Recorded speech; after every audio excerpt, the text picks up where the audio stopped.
My name is Brian Weinshinker. I'm a junior at Dunwee High School, and this video is part of my application for the Governor's Honors Program in the area of science. I hope you enjoy. There's science all around us, everywhere in our lives, everywhere we look. There's math, there's science in everything. You can always find a pattern in something in your life. And I've always found these patterns, and one of the first ways I did was through cards, and I've always loved playing cards. I've always played games such as blackjack or poker, but I found cardistry, which is a way to make art with playing cards. And I practiced this, and I realized that much of it is reliant on kinetic and potential energy in the cards. For example, to bridge a deck, one essentially turns the deck into a giant spring, with a spring constant and an X term, and how high you bridge the cards affects the force that the cards spring with. So I started getting bored of cardistry and I began practicing card magic, and I started teaching myself sleight of hand, and I actually got quite good at it. I bet you didn't just see those cards change.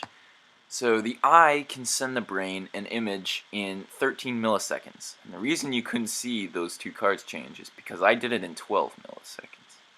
By the time your brain received the image, the cards were already changed. The anatomy of your brain prevented you from seeing the truth. In this trick, I made a card seemingly pass through, half the deck and rise back up to the top, which is impossible because matter can't pass through other matter. And once again, you will not see this card change either, and I did this one in 11 milliseconds.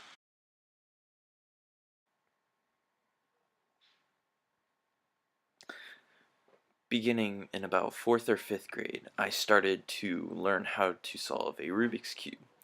And in a way, I'm still trying to solve a Rubik's Cube, just not the same one. But how does this relate to STEM? Well, a standard 3x3x3 Rubik's Cube that you're seeing in the video has around 43 million combinations, or 43 times 10 to the 18 different variations that the pieces can be oriented or permuted in.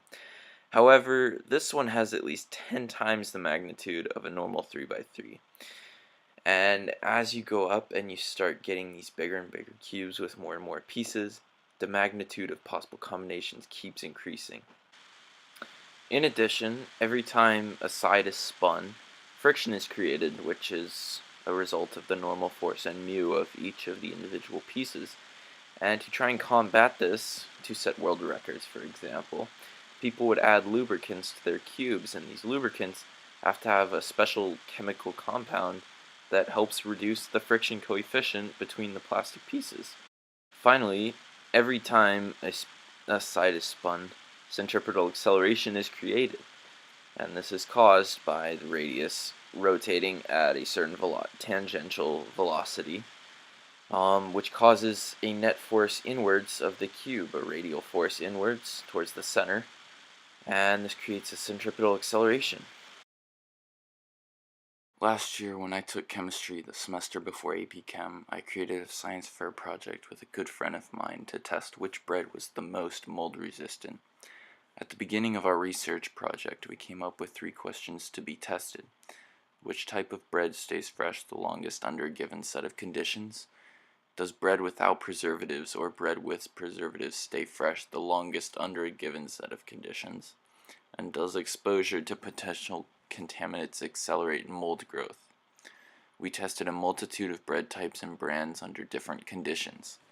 To distinguish breads having preservatives from those not having preservatives, we categorized the breads into 2 overarching sections: store-bought containing preservatives and bakery breads containing no preservatives. The types of breads tested were white, challah, rye, and wheat, both store-bought and bakery for all types. Each bread, both store-bought and bakery, were tested under all conditions. For example, for store-bought rye, 2 slices were spritzed with water and were covered with contaminants around the testing area. 2 slices were spritzed but put straight into the plastic bag.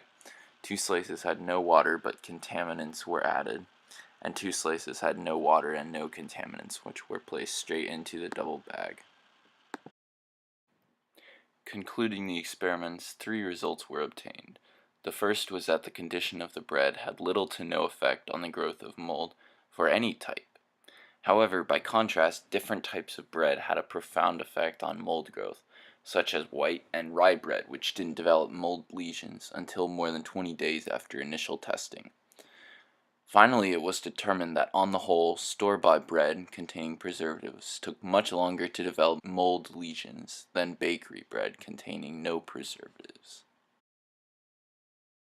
According to experimental research conducted while testing, certain substances such as bran or eggs in the bread reduces the amount of time it takes for bread to grow mold. These substances have nutritional value that is particularly favored by growing mold spores. However, chemical additives and preservatives have a noticeable positive effect on the amount of time it takes for bread to grow mold, and they directly attack the mold spores. Thus, it took chemically preserved breads much longer before any mold colonies took hold. Wheat flour served as a baseline with bran, and whole wheat flour caused the amount of time it took for bread to grow mold to decrease below the baseline. On the other hand, rye flour has an extreme lengthening effect upon the time it takes for bread to grow mold.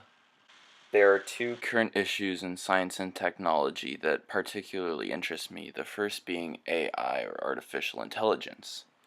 I constantly question how AI will align itself with the human race's goals and common interests. For example, whose side would it take on a worldwide climate change issue? Or perhaps more troubling, how importantly will AI view humans? Will they find it immoral to hurt a human? Matthias Schutz, a current AI researcher, asked a very important question. Say, for instance, a person is recuperating from a surgery, and they are being cared for by a medical robot who has to gain approval from a supervisor before administering any treatment to the patient. However, the patient is in pain and the medbot cannot reach its supervisor due to a connection problem. Should the medbot give the patient the pain medication or wait until it can contact the supervisor and have its patient be in pain the whole time? There's still plenty of research that needs to be conducted to ensure that AI will be beneficial to humanity, not the other way around.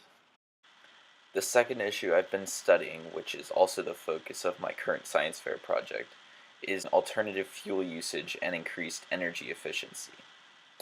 Over 143 billion gallons of gasoline every year are consumed for Americans alone.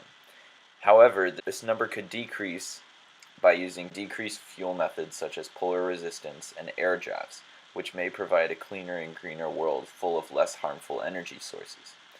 For this year's science fair, I essentially created an air hockey table, which I constructed and welded myself. I hooked it up to a leaf blower to input air, which blows out the tiny holes on the top.